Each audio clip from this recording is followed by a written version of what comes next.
As Nick mentioned, my name is Brad Park, here at Rutgers University Center for Turfgrass Science, and my primary responsibilities with the university are the area of athletic field management. But interestingly, over the last couple of years, and Nick has been involved in a couple of these visits, we've gone out and made some extension outreach type calls, visits to homeowner communities throughout the state, some of these HOA managed communities. And more often than not, the problems with the turf originate with the soil. Okay, so what I'd like to do here for the next half hour, 45 minutes, is to address some of these soil issues and talk about soil issues and how they affect turf performance. And unfortunately, a lot of these issues are not very easy to address because these soil problems, the root of these soil problems occur at the time of construction. And some of these soil problems and these turf problems are a result of new construction. You can see from the slides here the way these soils are treated during the construction process: heavy construction equipment, construction debris, compacted soil conditions. And this type of growing environment to try to grow turf or even trees, what have you, is just very, very difficult because, again, of the way the just very, very poor soil prep at the time of construction. This soil right here is wet. It's a fine texture soil, has a fair amount of silt and clay in it. Operating heavy equipment on that is just going to enhance the compacted nature of that soil. As I mentioned, I do a fair amount of work with athletic fields, particularly with schools and towns. And one of the primary issues that I see at schools and towns and athletic fields are various construction procedures, and construction procedures that involve the use of road grading equipment at the time of field construction. And here's an example of essentially a road building roller put on an athletic field in order to try to achieve the proper grade. And the amount of compaction of that soil that piece of equipment is causing is severe. It makes it very, very difficult to grow healthy turf. Here's just another example. Now this is not necessarily new construction, but it's an example of poor treatment of the soil. Obviously there's very, very poor turf cover here. Soils are wet. This is late in the year, December 2013.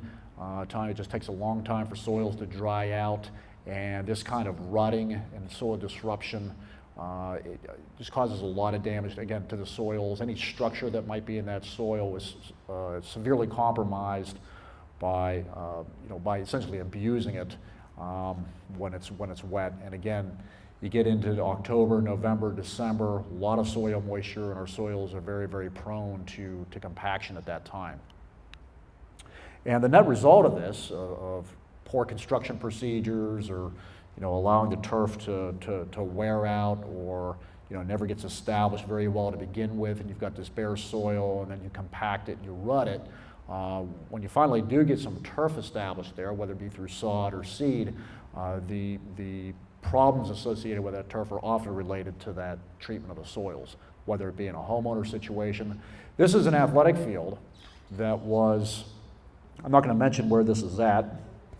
Look across the street.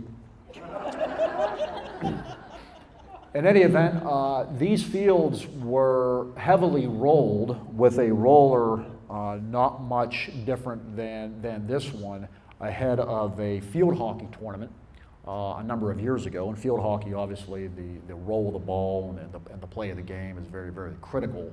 So this particular field was subjected to rolling with 5-ton roller, 10-ton roller, whatever it was.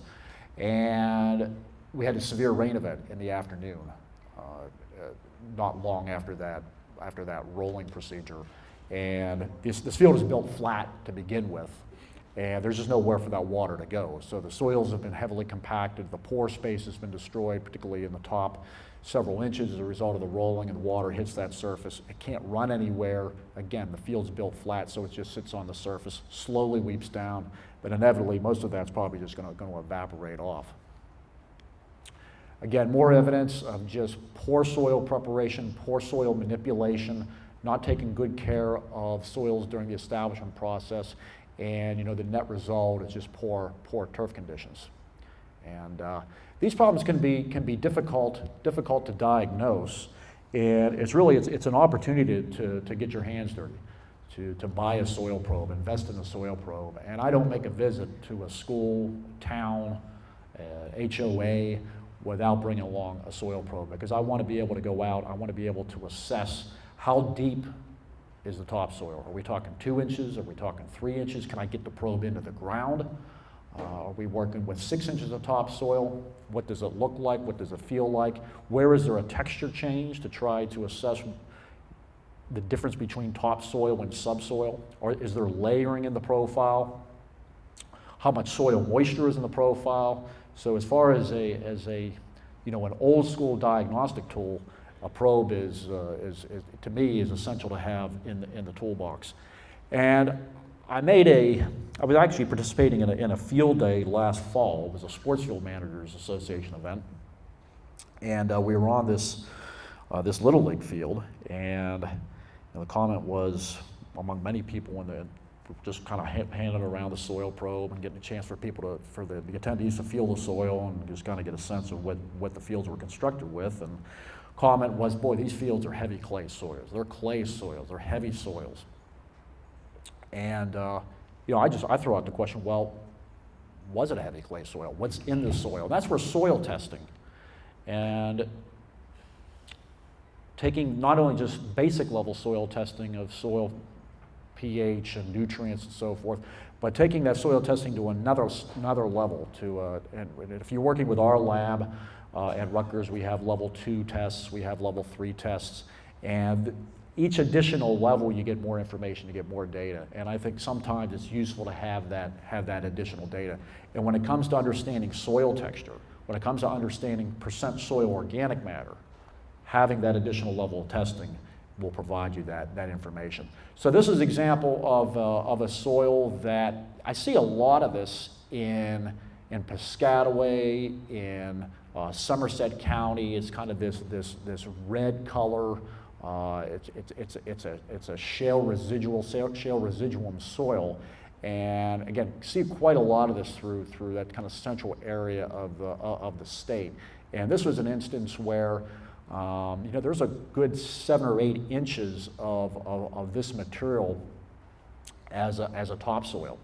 And we went ahead and had it tested. Now this might be difficult to see in the back, but again, this is a soil, when you feel it feels fairly plastic. It feels like it has a lot of fines in it.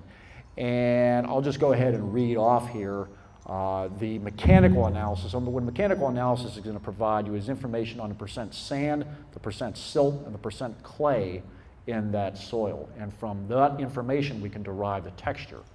So if you ever hear terms like sandy loam or loam, sandy clay loam, the term clay actually refers to a soil texture, while those textures are derived from the percent sand, silt, and clay in that profile. And it turns out this soil, and again, which is very, very prevalent in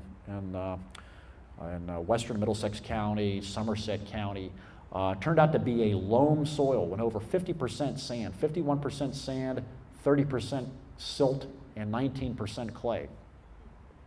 The organic matter was 4.1%.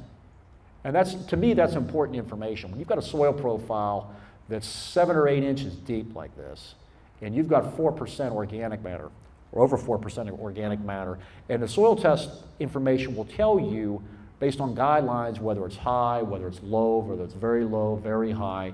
This is an instance where there's really no need to add compost to this soil. That's a pretty common recommendation when you feel soil like that, you assume it's got a lot of clay in it. It's going to be very, very prone to compaction if it's manipulated whenever it's wet, if soils are, new construction is occurring when those soils are wet. And that compaction, you may think that's actually it's a clay issue, a high clay issue, whereas it may just be, again, simply compaction as a result of the construction procedures or the time in which it was manipulated.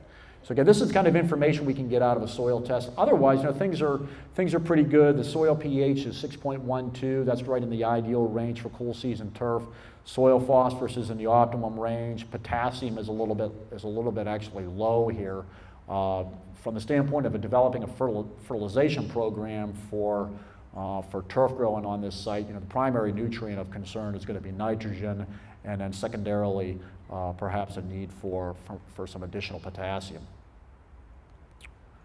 Let's talk a little bit about compaction and what the textbook definition of compaction is. It involves the pressing together of soil particles resulting in a more dense soil mass with less soil space. So let's say you have a coffee can full of 25 grams of soil, and you take that coffee can and you compress it into a much smaller volume. Well, it's the same mass, same 25 grams, but it's just in a much more small volume. And we think about this in terms of soil. If this is a soil profile, and the blue space are basically the particles, the soil particles, and the white space are the voids in those particles. Think about taking that compaction, compacting that soil and eliminating that pore space, and this is what's going to result. So, and when we think about roots growing in the soil, roots do not grow in the soil; they grow in the air space in the soil. So these continuum, all these macro pores, will allow roots to move down through that soil, to mine through the soil. It's going to allow air to exchange between the roots and the environment in the soil, as well as water to move downward through that profile. When you eliminate those macro pores, it becomes much more difficult for not only roots to grow, but for the water movement as well as the air exchange. And one other comment about this soil, now let's go back to this real quick. This one that I'm showing here is an example of the 51% sand, 30% silt, and 19% clay. Again, the texture is a loam. And this is where we derive the soil textures based on the percent silt, percent sand, percent clay. This is what's referred to as the soil textural triangle.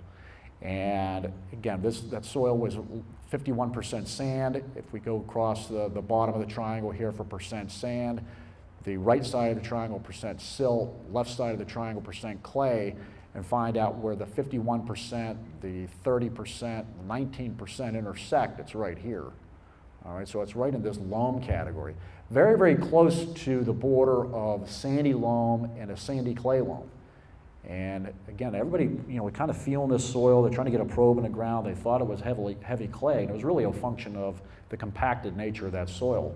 Although it's pretty close to a sandy loam, sandy clay loam, because it's over 50% sand. The other thing that it illustrates is it really doesn't take a lot of fines. It doesn't take a whole lot of silt and clay in a soil profile to allow that soil to become compacted. And when it becomes compacted, the water flow through that profile becomes heavily restricted. And that's the other interesting aspect of this depiction of the soil textural triangle, with these hash marks, these overlays indicate permeability class. All right, with the higher the K value, K5, K4, K3, K2, the higher the value there, basically the quicker that soil is going to drain internally. So no surprise here, a sand, which actually can have as much as, 10% clay in it, and you look here, almost 11 or so percent silt. So it does a sand texture does allow some percentage of silt and clay in it, but it's a very, very small portion of the triangle. And the reason why that is, and particularly when you can see these permeability overlays, again, it doesn't take a whole lot of silt and clay to plug up a sand and basically negatively affect its ability to drain. And that's really what's going on here. And as you can see, then the K2 range is a much more broad swath. And then you get out here K0. That's the majority of the triangle is actually out here, K0, where clay, silty clay loams, silts have a very, very low permeability class. There's a lot of older, when I kind of call them non-rebuilt athletic fields, and certainly it would extend to home lawns. But one of the things that I want to illustrate here, though, is there's a lot of athletic fields in South Jersey, and I certainly think it could probably extend to be a home lawn, extended to home lawns as well, that have really, really high quality soils. These sandy loam soils, loam type soils, and again, using a soil probe to do some of this diagnostic work. This was a number of years ago. This is in Salem County. I was able to walk out to this athletic field, non-irrigated, bury the probe all the way to a 16-inch depth, and here's a look at that profile. These are all roots that are holding this together. And we refer to this type of soil condition as having very, very good soil tilth. Tilth being a physical condition of the soil related to how easily it can be tilled, how good of a seedbed can be made, and how easily seedling shoots and roots can penetrate. So it's a function of how agriculturally productive the soil is. Here's a soil that's on our research facility across the street. And this is really what I like to see. You know, I like to see this just nice, continuous, very uniform color, very, very probable condition. And you don't see layering, you don't see, you know, any kind of major color or texture change. In this case, you know, we're down 13 plus inches. This happens to be Rembrandt tall fescue. Rembrandt is a variety of tall fescue. This was seeded in 2006. Photo was taken in 2011. We're mowing at 3 inches. No irrigation was applied in 2011, and only 0.9 of a pound of nitrogen per 1,000 square feet total in that year. And again, we're talking 2011. That's a function of the species, tall fescue. It's a function of the age of that turf, and it's a function of the quality of the soil.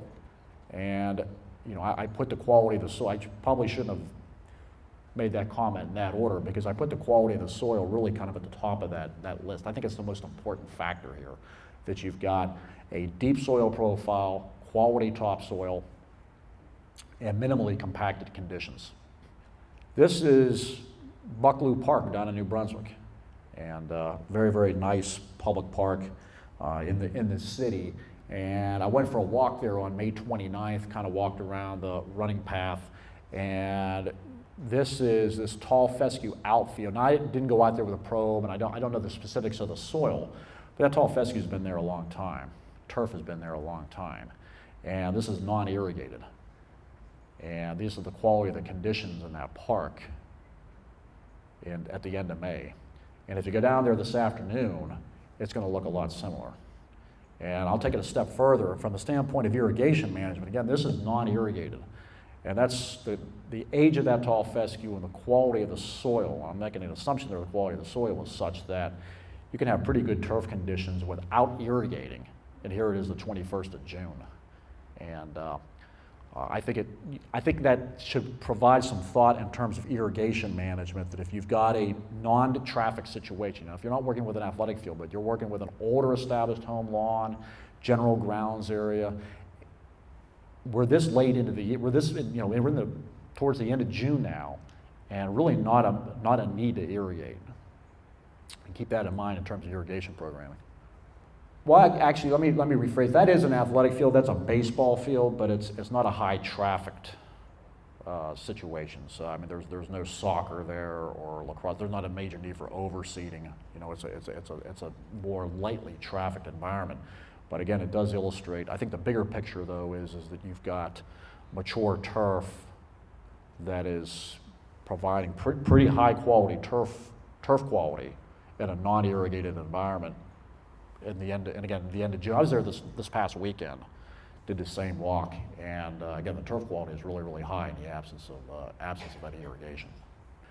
So this is really what we're getting at. Again, kind of this treatment of soils and construction. This was a visit that myself and Mr. John Nyhart out of Monmouth County Extension Office made several years ago.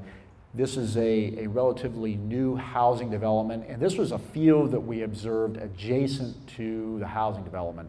And conditions were really dry on the day of this visit. This was in September. We're kind of in a dry period. Couldn't get the probe down too deeply in this adjacent field, but I was able to get it down at least deep enough probably 6 inches or so in this, again, this field, and there was a lot of just kind of weeds and other vegetation growing in it.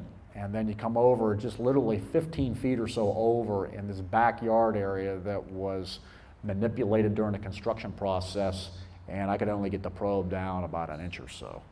All right, so this is how these soils are treated during the construction process. And you can see turf quality, not all that good in here, and I attribute that largely in part to, again, the removal of that topsoil and a compaction of the soil that was remaining. There are times where I think adding organic matter makes sense. And one of the times where adding organic matter in the form of a compost makes sense is when you perform a soil test that indicates the organic matter is low relative to the soil texture. This was an HOA visit that I think maybe Nick and I made this visit several years ago. I apologize for on the left here, this isn't showing up real well, but these were some lawns that we tested. This was the textural class clay loam, silty clay loam, so fairly fine in texture. And here was the organic matter content by percent, ranging from 1.1, actually 0.9, 0.9% up to 3%. And we had some that were in the low, very low category. And now we have data to justify making that organic matter application in the form of a compost. The other argument that I would make for it is that even if you get into a situation like this where if you've got topsoil, but down below you've got subsoil with very, very little organic matter in it, but you have so very little topsoil, to try to bulk up the quantity of that topsoil, adding organic matter over time, in my mind, also makes some sense. But we'll talk about the ways to do this and some strategies to add organic matter.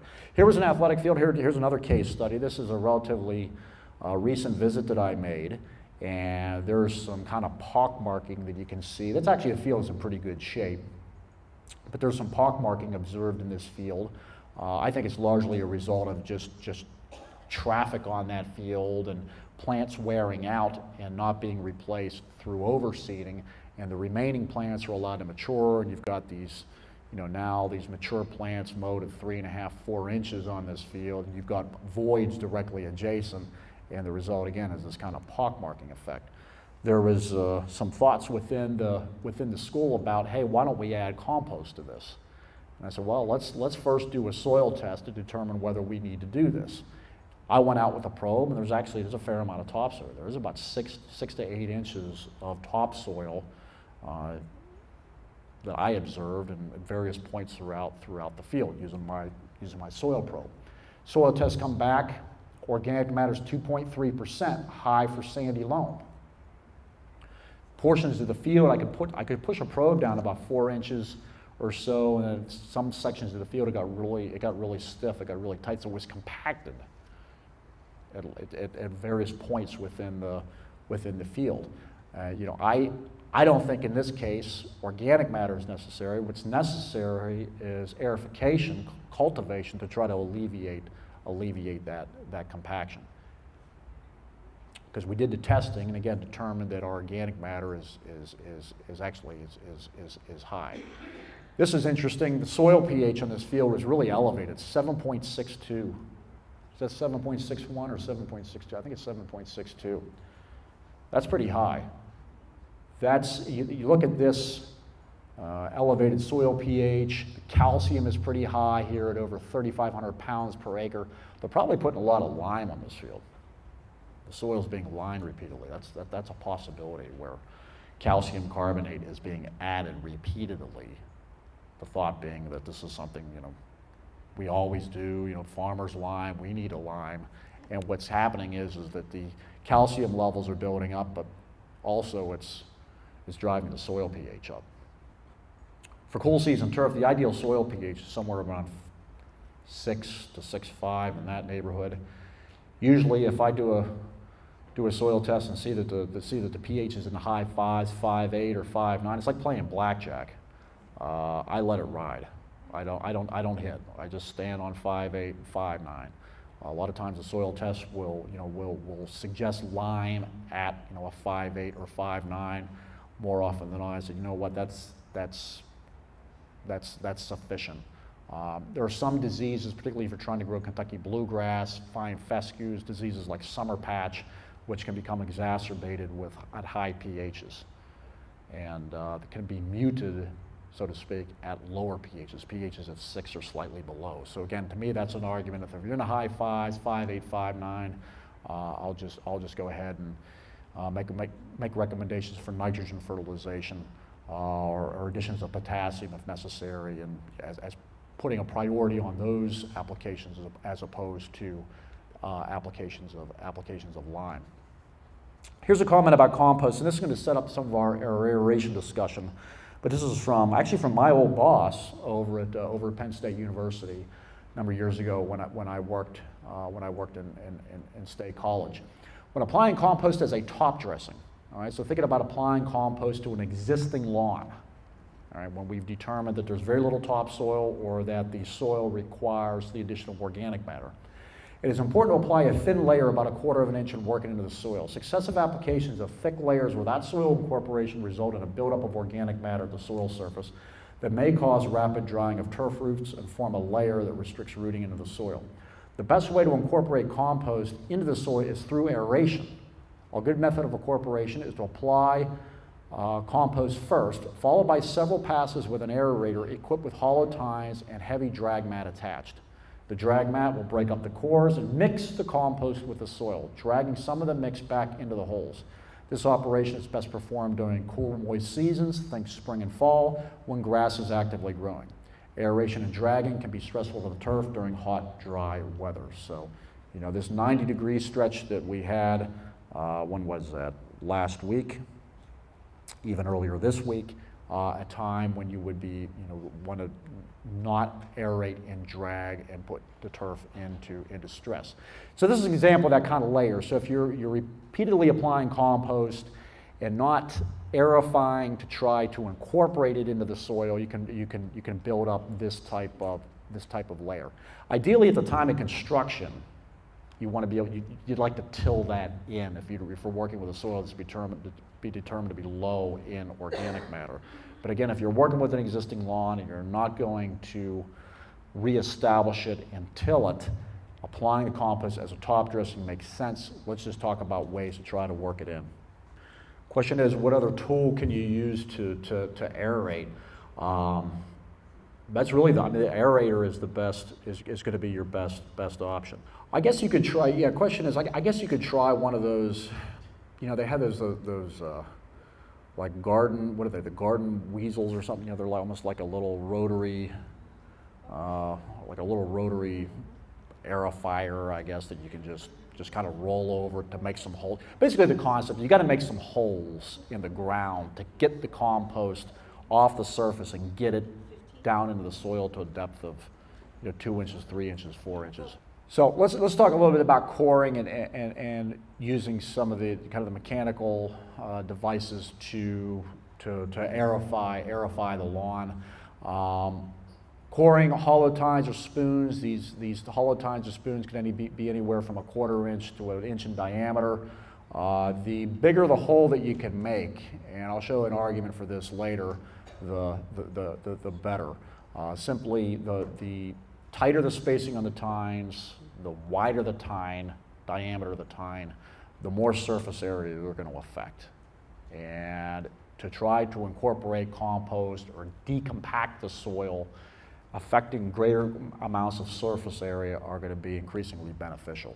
So here's the concept. Essentially, you create a hole and apply compost first and core aerify, drag that in, and essentially fill the hole, so to speak, with that amendment, as opposed to having it just sit here on the surface. So this is the theory. This is what we're trying to achieve. Now, not all aeration equipment is the same.